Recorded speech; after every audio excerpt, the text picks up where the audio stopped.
Cordae has returned, feeding everybody with new music. As a matter of fact, a whole new album, From a Bird's Eye View by Cordae. Now, a little bit of context and sort of, I guess, history before I go on to speak about this project. Since 2019, Cordae has been on an absolute streak, dropping The Lost Boy, which is Grammy nominated, commercial success, debuting at Billboard 13 spot on the Billboard 200 with great features from Chance the Rapper, Pusha T, and Anderson .Paak, R&P, a banger to this day. Going on from there, his EP afterwards. Since then, he's been feeding us with singles, and here we are. Now, he's been going on a bit of an interview streak, and one of the things I would like to take away from that, one of the themes would be growth. Now, growth is going to be central for his progression since The Lost Boy up until this album, and his high level mantra that he's been preaching, whether it's, his career, always rapping on a high level, whether it has to do with his body and being at a high level physically, losing weight, high level financially, high level everything, relationship wise, all that jazz. And here we are. From a Bird's Eye View comes in at 12 tracks, so relatively on the short side, with 2 bonus tracks, Gifted and Parables. Parables now featuring Eminem. And I just want to say, I've said it before. In a span of 3 years, Cordae has gone from rapping on a Dre beat to being mentored by Dr. Dre to having an Eminem feature within a 3-year time span. That is nothing short of incredible. Incredible. Now, hey, can we talk about the album now? So how does the album sound? What's it about? It's great. I wouldn't say usual, but Cordae comes in with the cautious raps, great lyricism, self-reflective, and a couple fun bangers that you just need those heavy hitters. You need the hi-hats, you need the 808s, and some ignorance in there, because we're not trying to get preachy all the time. Now, with Jean Michelle, on tracks like Jean Michael, I'm pretty sure it's Michelle, we get the self-reflective Cordae, the introspection. And one of the verses that caught my attention was haunted by these goals that I'm trying to accomplish, underrated, overhated, I'm tired of the nonsense, things I could have done better, it lies in my conscience. It's clean, it gets to the point, and there's a bit of depth in there, because you know how there's always the overrated, overhated, and regardless of where you're at in your career, there's always going to be from publicists, companies, to YouTubers. They're going to give you one or the other. And he acknowledges that he's still going to continue to rap, and solid production on the track as well. And I could even go to C. Carter, and I could understand, him being young. Some bars could be corny, but I feel a bit of corny bars are able to make you a bit more relatable, even get a nice chuckle out of you, instead of being, super serious to the point where it just rips the soul out of a track. And on C. Carter, one of the verses that I enjoyed was whenever he was dreaming about a new Hummer, back when good music dropped Cruel Summer, back when niggas wondered if I do numbers. Clearly, he's accomplished the numbers. He could afford a Hummer. Does he drive a Hummer? I'm not so sure. As far as stats, he's got the millions of views. And then, how does he wrap this all up? He has to end it off with a banger, right? Got this dime piece sucking on my cucumber. Well, I guess that's where the corny bars come in, but I'm appreciative of everything before the corny bar, and the fact that a corny bar like that is able to make me laugh instead of cringe, and just, keep it fresh, a bit unexpected. It's appreciated. Now, where does the growth come in? I see the growth when it comes to his lyricism, obviously his verses. Now, one thing that does take a bit of a dip would be whenever it comes from sort of anything related to a relationship, him being with his Naomi, I believe, his girlfriend, tennis star.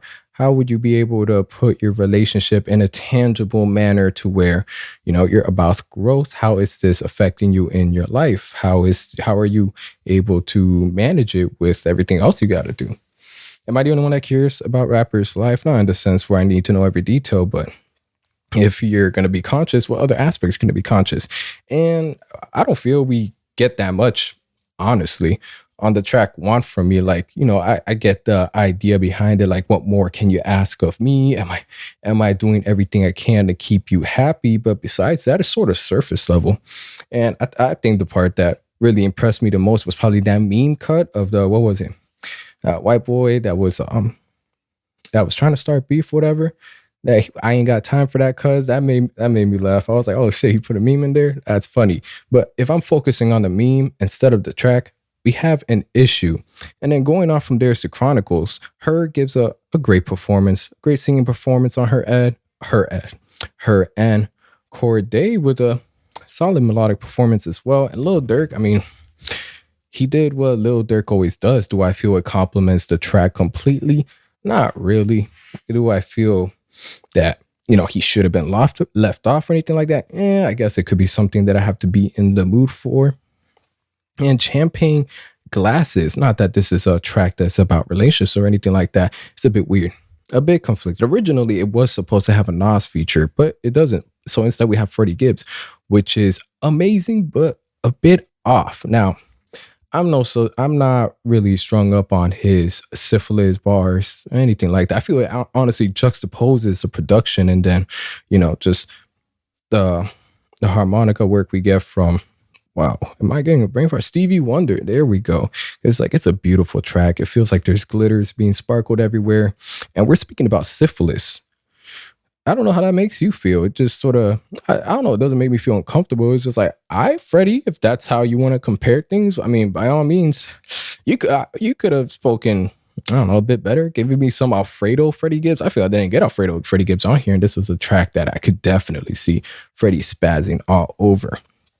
And with that, let's just go back to, Sinister with Lil Wayne, an amazing, ballistic, lyrical bomb everywhere. Lil Wayne continuously, I don't know, denying father time when it comes to rap. He gets better with age. This isn't physical sports. So I mean, shit, by all means, he's breaking every law in the book. And then Westlake High, sort of like a last call to his album. We know he's just showing appreciation to everybody and everything. I know that's a bit bland, right? I could do better than that. But just dedicating his album to his grandmother and just being able to, live in the moment, be in the present, and just, yeah. So how would I summarize this album with everything I've said before? If you're looking for great music to ride out to vibe in the background, Cordae is able to display an album with an amazing production that is able to hold you down. If you're trying to get something that you could be more invested in, relatable, and just sort of see where his craft is at, you do get, throughout the whole entire project where it's just great bars, great rapping, great canvases. I've noticed better pacing in his raps, and his lisp doesn't sound as overbearing as it was in the past. Whether this is something from an engineering standpoint that it just sort of fixed up, or he himself having better breath control is good because it makes certain words come off more aggressive instead of smooth, and it's just an overall better experience. Now, with some jazz-like production, a bit of a boom bap flow, from a bird's eye view, is a solid experience. When it comes to growth, I don't want to call this extremely surface level. And for the love of God, if you hear anybody saying he's a wannabe J. Cole, tell him to shut up. He is not a wannabe J. Cole. He definitely has his own identity. Cordae is Cordae.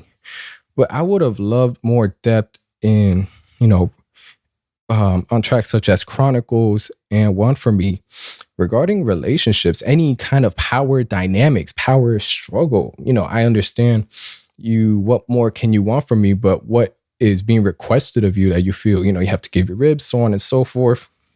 Not really a tangent, but something that screams growth. And ultimately, this ties in from the history that I spoke about, going from the lost boy to now. It's just a conclusion from a lost boy to a man. This is somebody who feels he's found his identity. I feel we're in a bit of a middle ground. I feel like this is a stepping stone to the man Cordae wants to become. One thing, whenever he talks about he did a lot of travel to, of course, level up, high level, his mentality. I would have loved some, very thought-provoking bars or concepts that really questions, I don't know, your motives from the day-to-day basis.